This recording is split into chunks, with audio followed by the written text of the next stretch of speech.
A'udzu billahi minasyaitonir rajim. Bismillahirrahmanirrahim.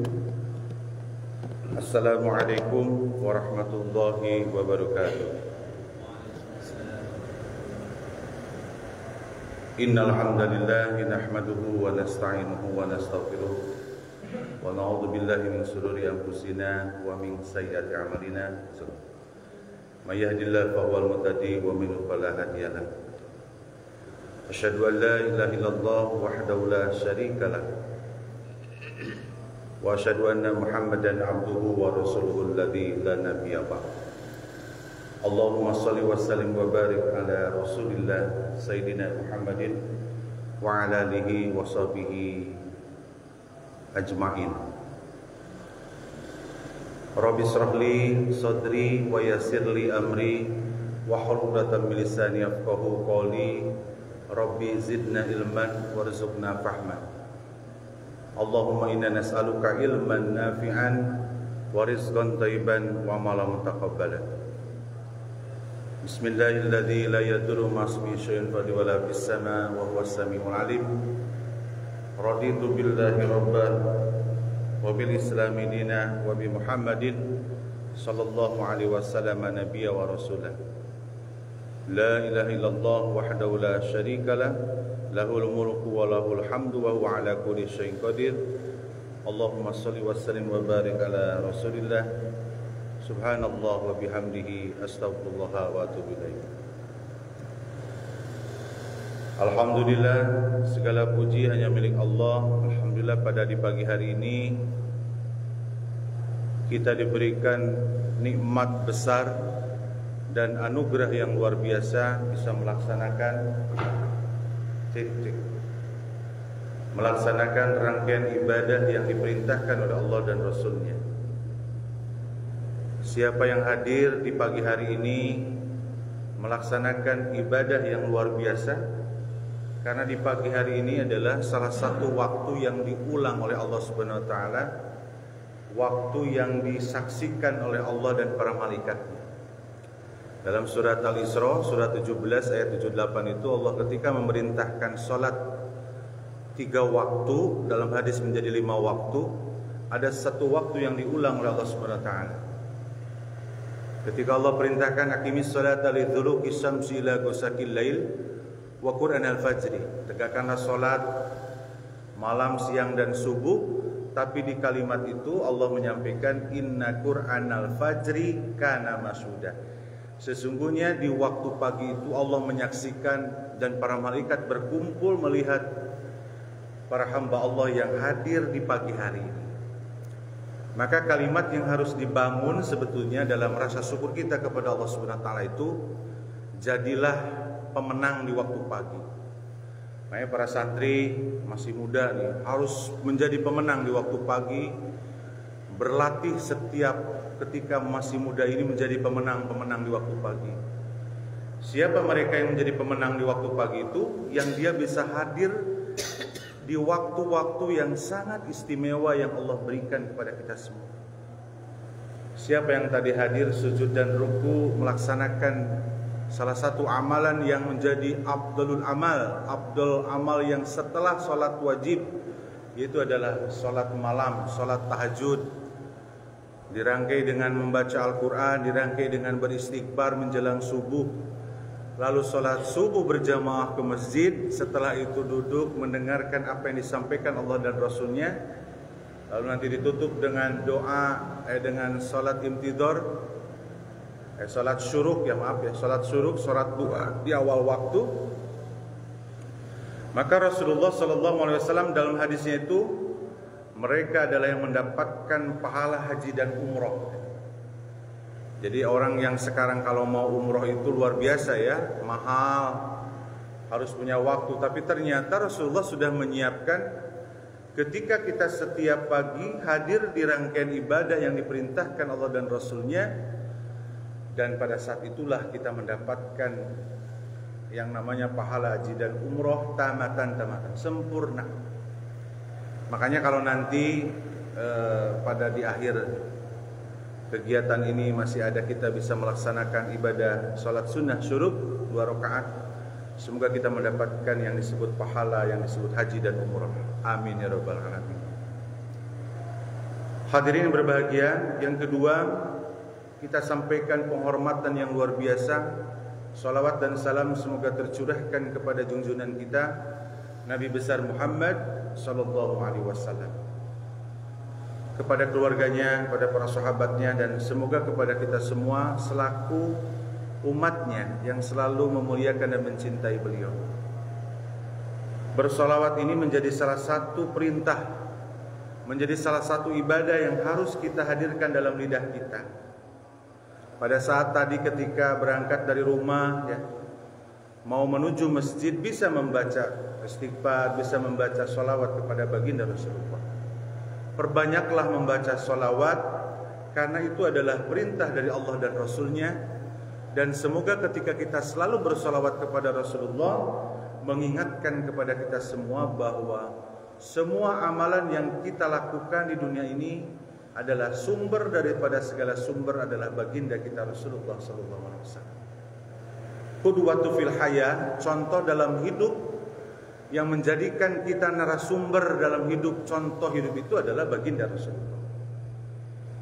Makanya ketika bicara kemarin pernah ada yang ceramah di sini dalam kajian pagi di Ramadan. Ada ustadz yang kemarin menyampaikan, saya masih ingat, bahwa ibadah kita akan diterima oleh Allah Subhanahu wa taala itu kan ada 4 ya. Saya masih ingat di ceramahnya. Pertama, harus niat ikhlas karena Allah. Setiap ibadah yang kita lakukan, apapun bentuk ibadahnya, harus ikhlas. Tujuannya untuk mendapatkan ridha Allah. Sholat, baca Quran, bersedekah, semua ibadah yang kita lakukan itu harus ada rasa ikhlas itu, bahwa menyerahkan ibadah itu untuk mendapatkan ridha Allah. Tidak ada pujian yang kita akan dapat dari orang lain, kan gitu ya. Saya masih dengar ceramahnya di kajian pagi di kemarin Ramadan. Jikalau dalam bahasa surat Al-Insan itu, ini kan luar biasa malu sebetulnya ketika bicara dalam surat Al-Insan itu. Allah menyampaikan, innama nutimukum liwajhillah. Ketika seseorang memberikan makan saja karena Allah, la nuridu minkum jazaa, kata Allah. Yang memberi itu tidak pernah mau mengharapkan kepada orang yang diberi. Kadang kita begitu ya.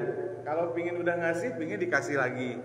Pingin ada balas budi. Padahal dalam Islam itu yang namanya ikhlas itu jangan mengharapkan balasan dari orang yang kita beri. Wala syukuro, bahkan kata Allah tidak pernah kita mengharapkan ucapan terima kasih. Kalau manusia kan manusiawi ya, ketika ngasih kepada seseorang, terus kita harus mendengarkan kalimat yang diberi itu, terima kasih ya, jazakallah, jazakumullah. Itu kan wajar ya. Tapi kata Allah jangan sampai kita mengharapkan kalimat itu. Itu yang disebut ikhlas. Makanya ciri ikhlas itu tidak pernah kecewa ya. Dalam ibadah itu tulus saja kepada Allah. Tidak mengharapkan pujian dari orang lain. Duduknya kita di masjid sekarang pun dalam rangka kita thalabul ilmi, mendengarkan apa yang disampaikan Allah dan Rasulnya, tujuannya untuk mendapatkan ridho Allah. Jadi semua ibadah itu akan menjadi pahala. Yang kedua, persyaratan saya ulang ini supaya kita mengingatkan kepada kita dalam ibadah, supaya ibadah ini menjadi diterima oleh Subhanahu wa taala. Yang kedua itu katanya kaifiat, tata cara ibadahnya harus sesuai dengan Allah dan Rasulnya. Ketika kita tadi sholat nih, harus sesuai dengan aturannya. Ya, kalau subuh ini ya memang ada perbedaan, ada yang kunut, ada yang tidak kunut ya. Ini kan sudah menjadi kebiasaan di masyarakat ya. Ada perbedaan itu, yang penting sekarang ini dibangun bagaimana kita saling bertoleransi dalam pemahaman dalam beragama. Yang penting bersanad sebetulnya. Yang kunut juga ada hadisnya. Yang tidak kunut juga ada hadisnya. Ini kan hanya kualitas hadis saja. Nah, kalau saya dua-duanya boleh pakai. Ya. Artinya bahwa kaifiat yang kita lakukan ibadah itu memang harus selalu bersandar bagaimana Rasulullah menganjurkan kepada kita semua. Jadi kalau ibadah itu jangan asal. Nggak akan diterima. Karena Rasulullah dalam hadisnya itu, dalam Al-Quran pun Allah menyampaikan dalam surat Al-Isra, wala taqfu ma laisa laka bihi ilmun. Janganlah kamu melakukan sesuatu perbuatan, kata Allah itu, wala taqfu ma laisa laka bihi ilmun, kalau tidak punya ilmunya. Artinya bahwa semua ibadah yang kita lakukan itu harus berdasarkan ilmu yang dari Allah dan Rasul. Maka ibadah kita akan diterima kalau kaifiat atau tata cara ibadah yang kita lakukan itu adalah sesuai dengan Allah dan Rasul. Makanya hadirin para bapak dan ibu yang pada kesempatan hari ini mengisi waktu ibadah kita diperbaiki, lihatlah ibadah-ibadah kita. Coba tanya pada diri kita, sudah tahukah apa yang kita lakukan itu adalah berdasarkan ilmu? Ya walaupun suka ngomong gini, ya saya dapat ceramah dari ustadz ini, dapat ilmu dari ustadz ini. Setidaknya ketika ada kesempatan kita untuk membaca, untuk mendengarkan, lalu menyampaikan para ustadznya itu bahwa kaifiat apa yang kita lakukan itu adalah berdasarkan ilmu. Ya. Nah ini 2 persyaratan. Ada 4 ya. Yang ketiga, ini yang luar biasa, ini para ulama menyampaikan bahwa ibadah kita akan diterima itu. Yang ketiga itu, ibadah kita harus ada ruh ibadahnya. Ini nih yang harus kita belajar. Ketika kita tadi sholat, harus ada ruh di dalam sholat itu. Ketika kita bertakbir, ketika kita membacakan bacaan-bacaan sholat, itu harus ada ruhnya dalam ibadah kita. Kadang kan kita dalam ibadah itu, bacaan sholat saja kita malas untuk menerjemahkan. Bagaimana kita mau mendapatkan ruhnya ketika kita membacakan sesuatu kalau kita tidak tahu terjemahnya? Persis dalam berdoa. Jadi kalau dalam berdoa itu memang betul diajarkan Al-Quran, diajarkan dalam hadis, diajarkan oleh para ulama doa tersebut. Untuk supaya doa kita ada ruhnya dalam meminta kepada Allah, maka perlu ada menerjemahkan apa yang kita ucapkan dalam bentuk bahasa Arab itu. Jadi ketika Rabbi ja'alna muqimas shalah, itu di dalam kepala kita itu, ya Allah mintalah bahwa jadikanlah keluarga hamba menjadi keluarga ahli salat. Harus ada ruhnya dalam ibadah itu. Ketika takbir, ketika ruku, ketika sujud, ketika duduk antara sujud 2, itu kan doa. Semua bacaan salat itu banyak, hampir doa semua. Maka di dalam ibadah itu supaya kita diterima, maka ruh ibadahnya harus ada. Nah ini yang kadang kita menyepelekan itu semua. Sholat saja.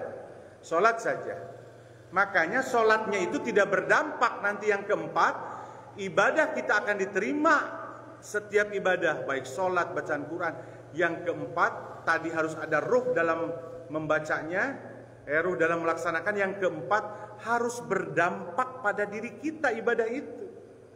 Makanya banyak orang yang sholat tapi ngomongnya menyakitkan. Masih banyak orang yang sholat tapi pelit. Masih banyak orang yang sholat tapi tidak pernah menghargai orang. Banyak kan? Coba lihat, orang berjamaah rajin tapi ngomongnya menyakitkan, ngomongnya kesana kemari. Karena sebetulnya ibadah diterima oleh Allah Subhanahu Wa Taala itu yang keempat harus berdampak pada dirinya. Contoh dalam hadis qudsi, berdampak dari sholat itu kan 3. 1, tawadhu. Kan dalam hadis itu, innama taqabbalus shalah, sesungguhnya sholat kita diterima oleh Allah Subhanahu. Yang pertama kan tawadhu hadirnya sholat itu. Ruku, sujud, masya Allah ya. Pantat kita ada di atas, itu menghadirkan bahwa kita harus ada sifat tawadhu, rendah hati. Bahkan bacaan setiap gerakan juga takbir, Allahu Akbar. Kita ngomong sama Allah bahwa Allah lah yang maha sombong gitu ya, yang maha besar gitu ya. Kita mah nggak ada apa-apa. Karena yang pertama lahirnya sholat diterima oleh Allah Subhanahu Wa Taala berdampak pada diri itu tawadhu, rendah hati. Ciri rendah hati kan 2. Pertama adalah tidak pernah menolak kebenaran. La batadul haq, kalau dalam hadis itu al-kibru batadul haq. Orang tawadhu itu bisa kelihatan dia tidak pernah menolak kebenaran. Kalau itu dari Allah dan Rasulnya, dia tidak akan pernah protes. Pasti menyampaikan sami'na wa ata'na ya Rasul, ya Allah gitu ya. Kami mendengar dan kami taat. Yang kedua, orang tawadhu itu tidak pernah meremehkan orang lain. Coba orang yang masih banyak orang meremehkan lain. Banyak para orang yang punya ilmu meremehkan orang yang tidak punya ilmu. Orang kaya kepada orang miskin. Banyak ketika diberikan kelebihan, orang itu meremehkan orang lain. Masih banyak orang yang sholat tapi meremehkan sikapnya kepada orang lain. Itu artinya sholat tidak berdampak pada dirinya. Ini apa yang saya sampaikan itu Rasulullah, bukan saya. Ini menyampaikan dari Rasulullah. Kalau kita cinta kepada Rasul ya harus taat. Yang kedua, ciri orang yang diterima oleh sholatnya itu wa amsakali lisannya terjaga. Makanya orang itu dilihat dari lisan, hadirin. Kalau lisannya bagus, lisannya santun, lisannya menghargai, itu adalah sholat yang kita lakukan. Itu salah satunya bisa berdampak pada diri kita terkait lidah kita.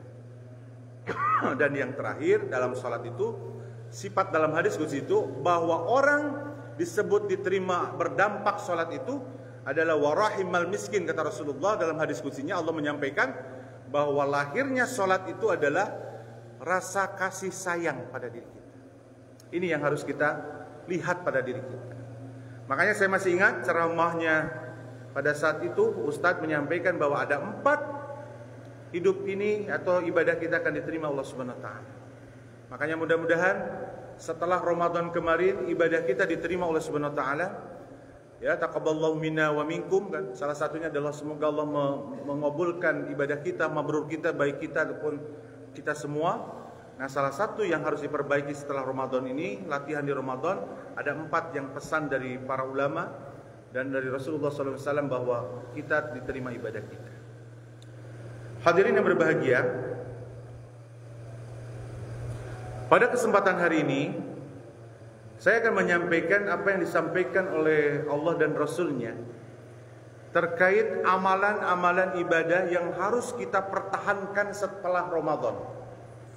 Ini kan kalau orang itu ada golongan setelah Ramadan itu balik lagi ke laptop. Setelah Ramadan meningkat ibadahnya hebat, kualitasnya hebat. Tapi ada juga ibadah orang itu yang setelah Ramadan terpuruk, ya. Jadi banyak sekali gaya Ramadan ketika orang melewati di bulan Ramadan setiap tahunnya.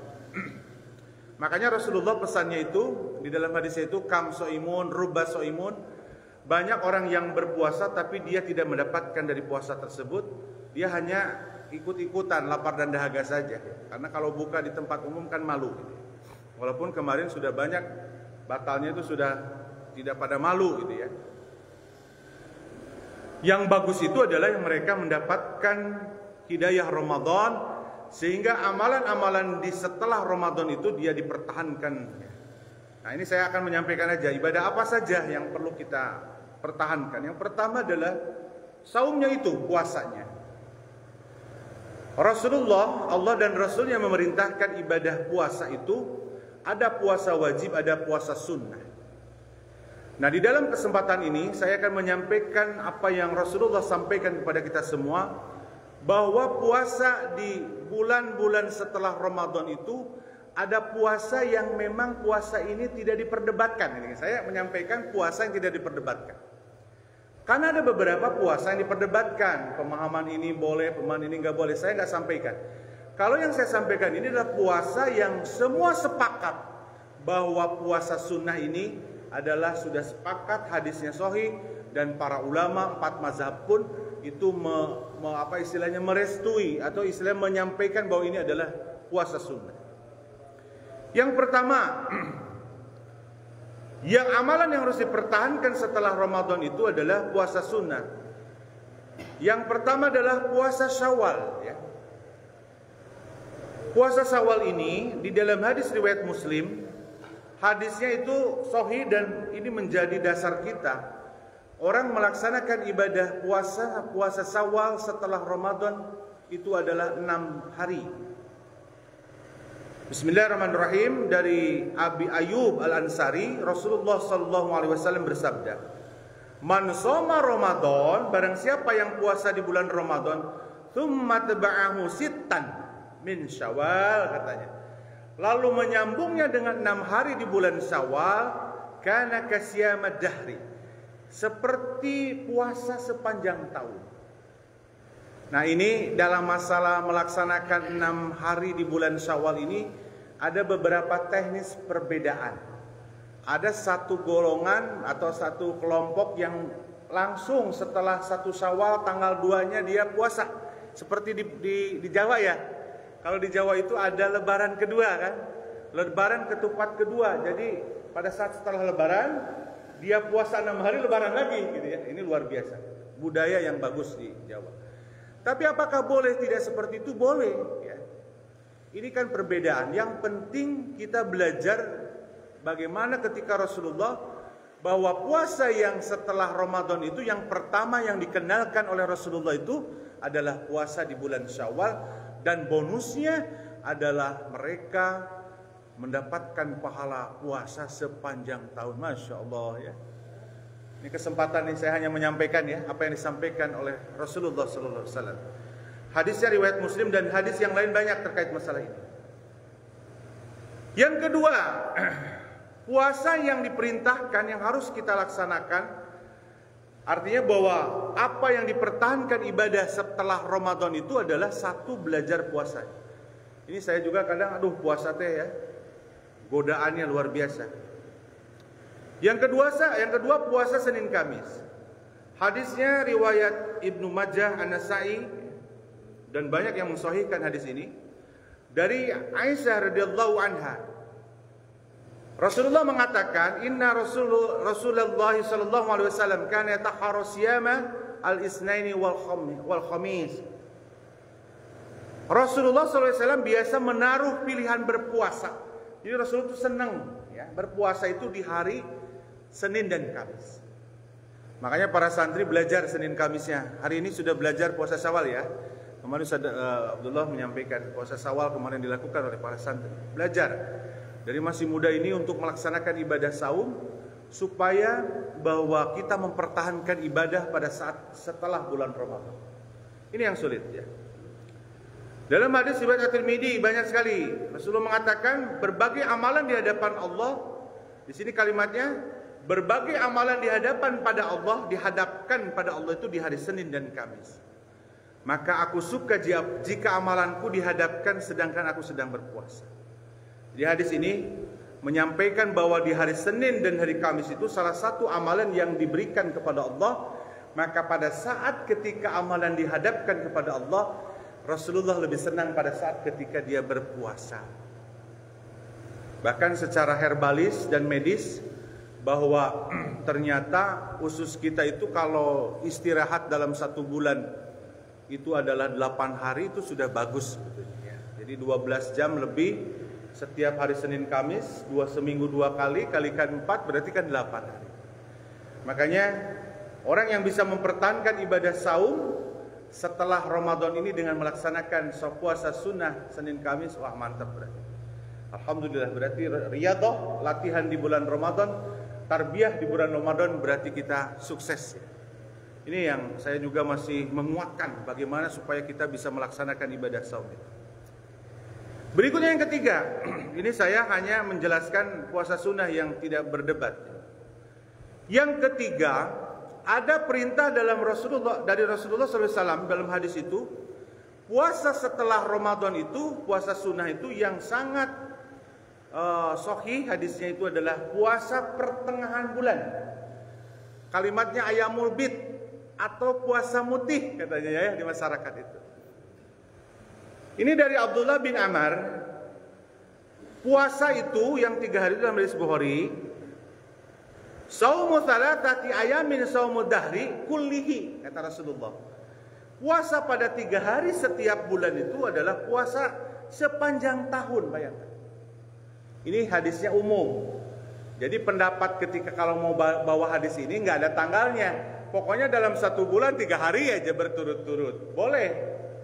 Tapi karena hadis ini dikuatkan tafsir dengan hadis yang lain, dalam hadis At-Tirmidzi Rasulullah mengatakan tertuang tanggalnya.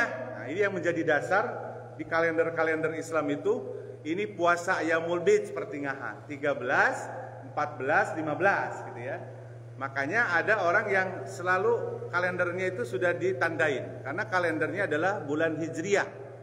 Kalau sekarang bulan Syawal kemarin sudah lewat ya Ayyamul Bidnya, karena sudah lewat tanggal 15 kalau nggak salah ya. Kalau sekarang itu, ya itu berarti 13, 14, 15 Syawal itu Rasulullah memerintahkan supaya kita melaksanakan ibadah puasa Ayyamul Bid. Apa bonusnya, pahalanya? puasa sepanjang tahun seperti bulan Syawal. Wah, ini luar biasa lah. Ini puasa. Jadi tadi puasa Syawal, puasa Senin Kamis, puasa Ayyamul Bid. Yang keempat puasa Daud. Hadirin hanya mereview saja. Saya hanya menyampaikan apa yang disampaikan oleh Allah dan Rasulnya. Ini hadisnya dari Bukhari Muslim, muttafaqun alaih. Dari Abdullah bin Amr, Rasulullah SAW bersabda, Inna habas siyam ilallah. Bayangin kalimatnya. Sesungguhnya Allah mencintai puasa yang dicintai oleh Allah Subhanahu wa taala. Kalimatnya dalam hadis ini, Inna habas siyam ilallah siyam Daud, katanya gitu. Yang dicintai puasa sunnah oleh Allah Subhanahu wa taala itu adalah puasa Daud. Wa habba salata ilallah salatul Daud. Bahkan yang paling disukai salatnya paling ada salat Nabi Daud. Beliau biasa tidur di pertengahan malam. Kalau untuk salatnya dan bangun sepertiga malam, ini seperti Rasulullah. Itu adalah tahajud. Tapi kalau untuk puasa Daud di sini, sedangkan beliau biasa berpuasa sehari dan berbuka sehari. Ini adalah perilaku ibadahnya Nabi dulu, Nabi Daud, yang diadopsi oleh syariahnya baginda kita Rasulullah SAW. Ini hadis Rasulullah mengatakan. Makanya ada orang itu yang dalam satu bulan itu dia puasanya setengah bulan gitu. Satu hari puasa, satu hari tidak, besoknya puasa lagi, besoknya tidak lagi, besok Masya Allah. Dan puasa ini adalah inna habbas siyam. Sesungguhnya Allah mencintai ibadah yang sangat dicintai oleh Allah Subhanahu wa taala. Gitu ya, ini menyampaikan dari Rasulullah. Berikutnya, puasa Arafah dan Asyura. Jadi nanti ada puasa Arafah di mana puasa itu yang waktu dan tanggalnya ditetapkan sesuai bulan Hijriah. Kalau yang tadi tidak setiap bulan Hijriah ada, kecuali bulan Syawal tadi. Senin Kamis setiap bulan Hijriah. Ayyamul Bid setiap pertengahan. Puasa Daud bangga silakan. Nah, ada dikatakan oleh Rasulullah SAW dari Abu Qatadah, Rasulullah SAW bersabda, yang pertama adalah puasa Arafah dan puasa Asyura 10 Muharram. Siyamu yaumi Arafah katanya. Puasa Arafah itu tanggal 9 Zulhijjah. Ahtasabu 'ala Allah ayyukaffirus sana. Ayyukaffarus sanata lati qabla wa sanati allati ba'da. Mantap ya. Bonusnya itu menghapuskan dosa setahun yang lalu dan setahun yang akan datang. Jadi kalau nanti di bulan Zulhijjah, sebentar lagi nanti di bulan Juni kalau nggak salah ya, akan ada ibadah yang luar biasa.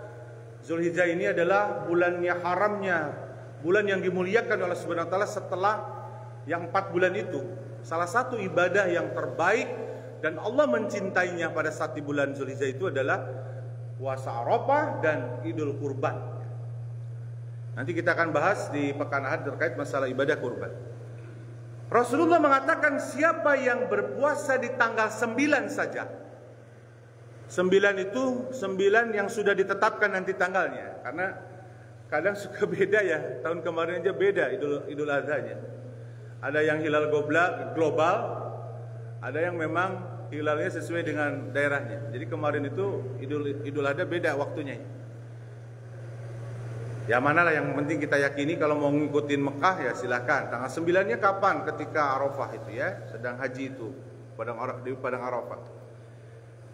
Kata Rasulullah, barang siapa yang puasa di tanggal 9, lalu dia bisa menghapuskan dosa setahun yang lalu dan dosa setahun yang setelahnya.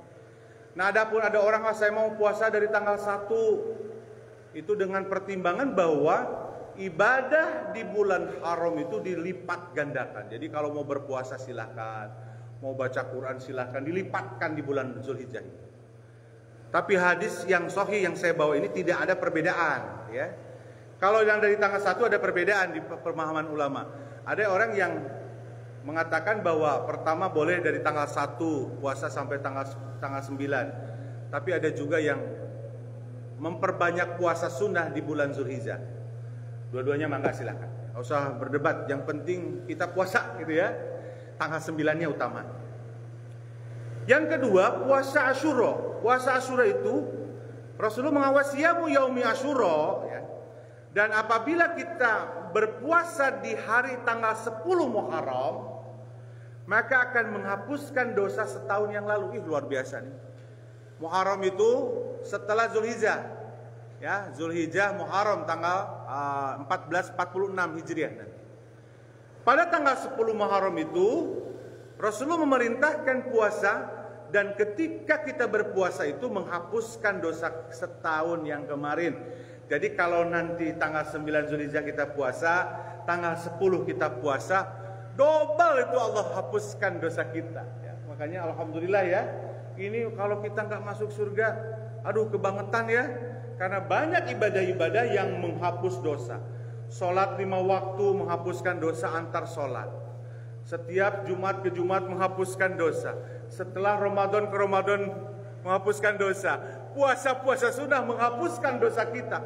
Kita masih tidak bisa masuk surga nanti kepada Allah SWT.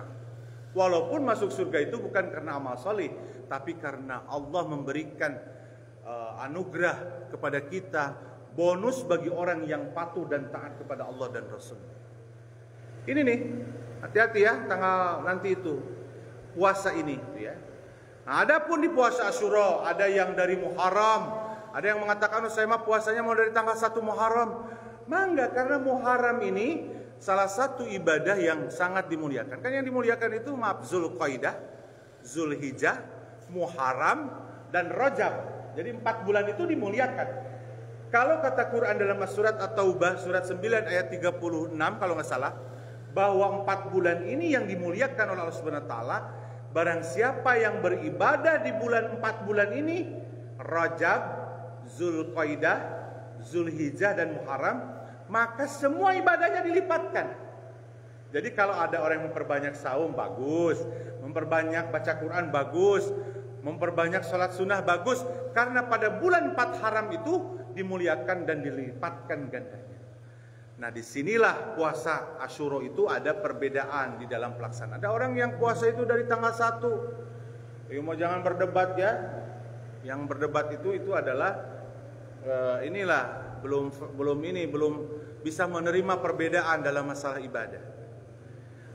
Tapi di dalam hadis Rasulullah SAW, dalam hadis riwayat Muslim ini, bahwa puasa yang memang disampaikan secara utama dalam satu harinya itu pada tanggal 9, tanggal 10 Muharram.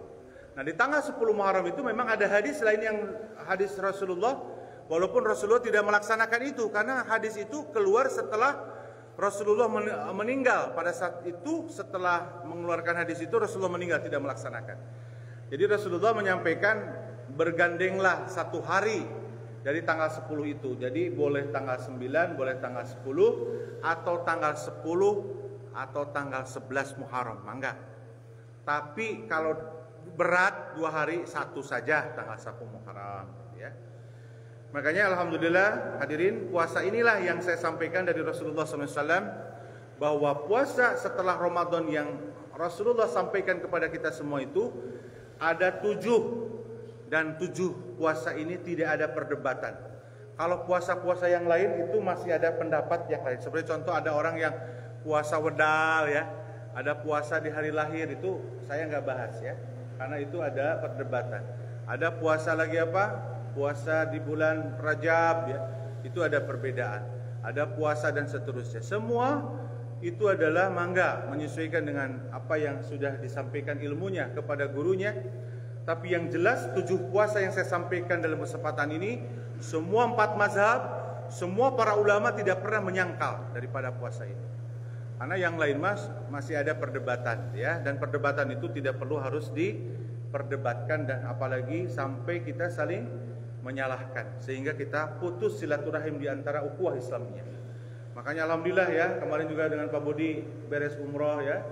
Ya, di sana itu katanya dan seterusnya cerita ya, bagaimana di Masjidil Haram, Masjidil Nabawi terkait bermasalah kaifiat ibadah kan sudah berbeda. Kita saling menghargai. Jangan sampai punya egois ya. Itu yang punya egois itu yaitu sombongnya masih ada ya. Merasa dirinya paling benar. Nah, tapi saya sampaikan dalam kesempatan ini, menyampaikan apa pesan dari Allah dan Rasulnya, bahwa puasa Ramadan itu adalah berdampak di puasa yang lainnya itu. Ada 7 puasa, jangan sampai kita melewatkan. Puasa Syawal masih ada kesempatan. Puasa yang kedua Senin Kamis, puasa Ayyamul Bid pertengahan 13, 14, 15. Yang keempat puasa Daud. Yang kelima adalah puasa puasa Daud, puasa Zulhijjah, Arafah, dan puasa Muharram ya. Nah, itu. Hadirin yang berbahagia, semoga Allah memberikan hidayah kepada kita semua, memberikan kekuatan kepada kita semua. Semoga kita menjadi ahli saum, ahli yang dimana kita bisa melaksanakan apa yang diperintahkan oleh Allah dan Rasulnya. Berikutnya hanya dua saja yang saya sampaikan. Apa yang perlu dipertahankan? Ibadah yang harus dipertahankan setelah kita dalam ibadah Ramadan itu adalah sholat 5 waktu dan berjamaah di masjid. Ini hadisnya dan Al-Quran yang sudah menyampaikan kepada kita semua. Surat yang pertama Al-Baqarah, surat kedua 43 tadi saya sampaikan di rakaat kedua. Wa aqimus shalah wa atuz zakah warka'u ma'arrakin. Jadi perintahnya dirikan salat itu ruku bersama orang yang suka ruku. Jadi ra'aitumu sholli. Rukulah seperti Allah salatlah seperti Rasulullah salat. Terus banyak dalam surat An-Nisa perintah salat ya. Banyak sekali di dalam Al-Qur'an perintah salat. Bahkan dalam surat Al-Isra aqimis shalah diperintahkan untuk salat. Nah, adapun hadis Rasulullah SAW menguatkan kepada kita bahwa kita seorang laki-laki itu harus sholat berjamaah di masjid. Sholat berjamaah nih keutamaannya luar biasa. Hadisnya banyak sekali terkait masalah berangkat ke masjid. Ini saya sampaikan dari Rasul bahwa supaya kita tahu di bulan Ramadan ini kan kita rajin tuh sholat berjamaahnya. Maka ini harus dipertahankan oleh kita semua. Rasulullah dalam hadis yang pertama dalam Bukhari Muslim, ini hadisnya sudah umum. Salatul jamaah afdalu minas salatul fardhi bisab'i wa isrina darajah. Jadi orang yang salat berjamaah itu paling afdal daripada orang yang salat sendirian sampai 27 derajat. Dalam hadis yang lain Bukhari Muslim juga, man qada ilal masjid, barang siapa yang pergi ke masjid, wa ra'ahadallahu la nuzula minal jannah kullama ghada awraha. Berangkat ke masjid di waktu pagi dan sore, maka Allah menyediakan baginya hidangan di surga setiap kali berangkat di waktu pagi dan sore.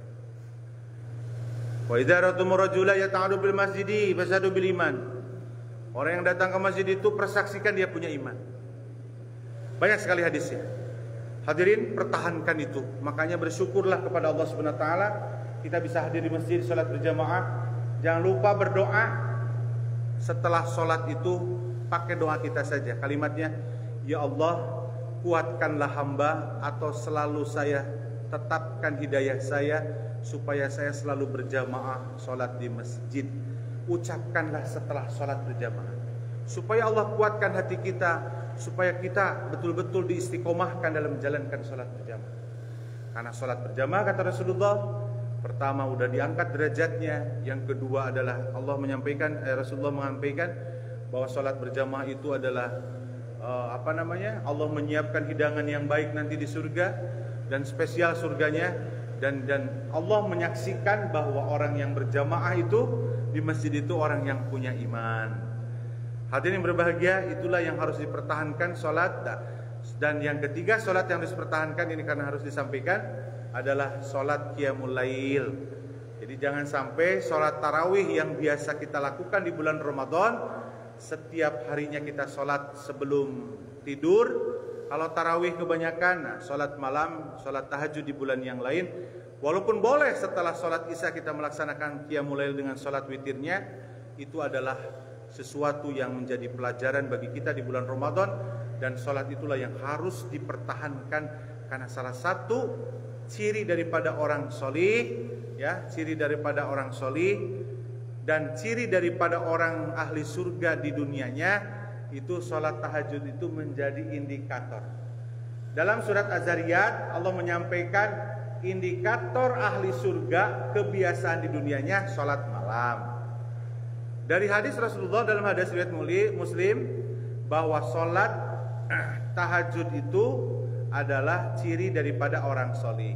Alaikum biqiyamul lail fa innahu dabus solihin. Kata Rasulullah, tegakkanlah sholat malam, sesungguhnya dia adalah ciri orang yang solih.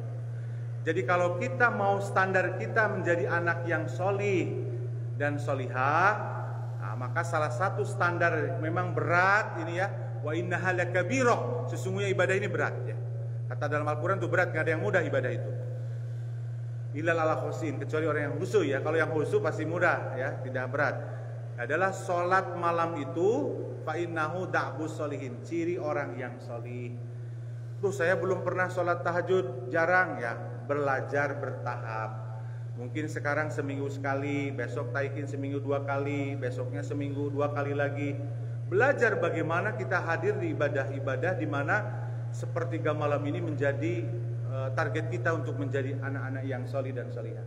Makanya di rumah tangga itu kalau pingin samawa, kompak tahajudnya. Ini saya juga nih sedang susah itu teh ya. Anak itu harus kompak ya, istri, anak, suami sepertiga malam bangun semuanya berjamaah. Setelah itu beristighfar, dari situ aktivitas ibadah. Ini jarang. Dan ini kalau kita lakukan di rumah tangga kita, kompak kita untuk target kurikulumnya beribadah, maka Allah akan sampaikan samawa, sakinah, mawadah, warohmah. Ya kalau masih belum, ya selamatlah menikmati di keluarganya masih banyak permasalahan. Hadirin berbahagia, itulah yang bisa disampaikan. Sebetulnya banyak sekali poin-poin ibadah yang harus kita pertahankan, dan ini saya rangkum dalam satu file ya. Itu adalah semua apa yang Allah dan Rasulnya sampaikan, dan semua materi ini sudah diperlihatkan dari masalahnya tidak ada perdebatan. Kalaupun perdebatan kami sampaikan. Demikian bisa sampaikan, mudah-mudahan bermanfaat.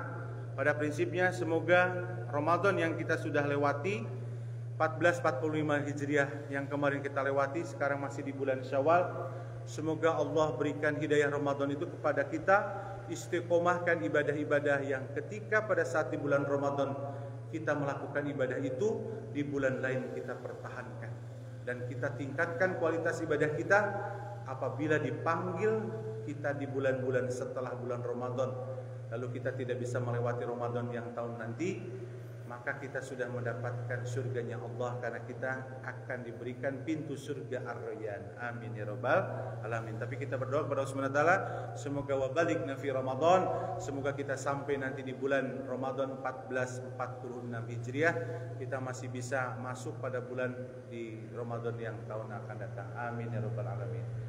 Demikian yang disampaikan, semoga bermanfaat. Yang salahnya itu adalah dari pribadi saya, yang benarnya adalah dari Allah dan Rasulnya. Semoga kita diberikan hidayah oleh Allah Subhanahu wa taala, menerima hidayah ini untuk istiqomah dalam menjalankan ibadah. Aqulu qouli hadza wa astaghfirullahi wa lakum.